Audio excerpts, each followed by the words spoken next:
de rectifier le tir en ce qui concerne les stagiaires. Parce qu'effectivement, comme vous le dites, on avait noté dans beaucoup d'entreprises un recours abusif à des contrats de stage. À l'époque, ce n'était pas formalisé. Et beaucoup de stagiaires se retrouvaient avec un minimum souvent juste pour assurer le transport. Soucieux de du besoin de protéger ces genres de travail, ce type de travailleurs, le législateur a procédé à la modification du Code du travail en 2015. Cela a été conforté aussi par la signature d'un décret, c'est le décret, n'est-ce pas, 2015-777 sur le contrat de stage. Maintenant, il est dit, notez-le bien, si vous voyez autre chose sur le terrain, n'hésitez pas à le signaler, que tout employeur qui engage un stagiaire est obligé de lui faire signer un contrat de stage avec des garde-fous. Le stage, c'est une opportunité qu'on offre à quelqu'un qui était dans une école de formation pour qu'il ait la main un peu.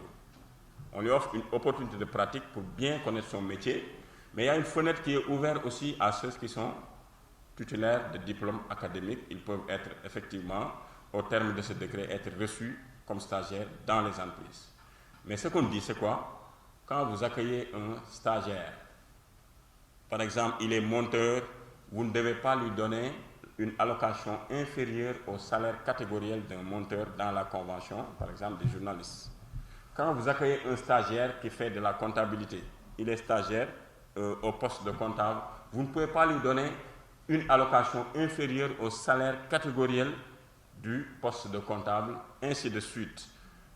Nos visites d'entreprise, M. Ning, ne sont pas simplement orientées vers les directions. Attention, la porte d'entrée d'une entreprise, c'est la direction, certes, mais vous savez, à partir de 11 travailleurs, il est fait obligation à l'employeur d'organiser ce qu'on appelle l'élection des délégués du personnel. Les délégués du personnel sont les représentants légitimes des travailleurs. On ne peut pas débarquer dans une entreprise de 50, 100 ou 1000 travailleurs et vouloir rencontrer chaque travailleur. Quand il y a un collège des délégués, c'est notre interlocuteur privilégié. À charge maintenant pour ce collège de partager avec l'inspecteur toutes les préoccupations des travailleurs. Et il est même permis dans le Code du travail qu'il y ait des dénonciations anonymes. Vous notez une situation irrégulière dans votre entreprise, vous pouvez de façon anonyme venir le dire à l'inspecteur du travail. Et il y a un organe de presse qui est là, qui nous a reçus récemment. Je ne sais pas si parmi ceux qui sont venus représenter ce groupe, il y a quelqu'un qui a été interrogé. On a discuté avec pas moins d'une vingtaine de travailleurs, en l'absence de l'employeur. Donc, la démarche, elle est inclusive. On prend un son de cloche, côté direction, on ira voir les délégués du personnel s'il en existe. S'il n'en existe pas, on peut interpeller des travailleurs pour demander exactement quelle était leur situation. À la suite de cela maintenant, n'oubliez pas que l'inspecteur du travail n'est pas un inspecteur gendarme.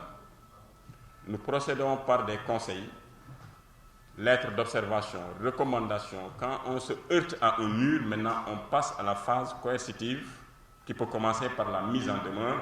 Et le Code du travail permet à l'inspecteur d'aller jusqu'au procès-verbal d'infraction. Et en ce moment, le procureur de la République est saisi. Maintenant, puisque c'est le maître des poursuites, c'est à lui de donner suite à la saisine de l'inspecteur ou bien de classer le dossier. De ce point de vue, notre responsabilité semble. Textuellement, ce que le président de la République, en son temps, Maître Abdoulaye Wade, avait dit. Après avoir écouté le discours du secrétaire général, il a dit on doit vous mettre dans d'excellentes conditions de travail parce que de la même façon que les magistrats, vous êtes exposés à la corruption. Effectivement, on est entre le marteau et l'enclume, entre l'employé et le travailleur.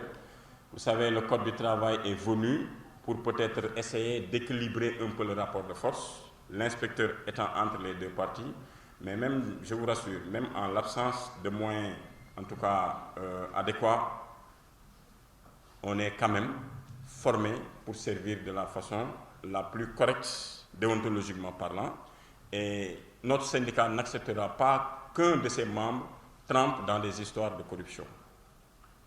Or, même si un employeur serait tenté de corrompre l'inspecteur en charge du dossier, quand vous avez un différend de travail, la tentative de conciliation prévue à l'inspection du travail, elle est d'une part facultative, d'autre part, si vous ne voyez pas que vos préoccupations sont correctement prises en charge, vous avez le loisir de saisir le juge du tribunal du travail.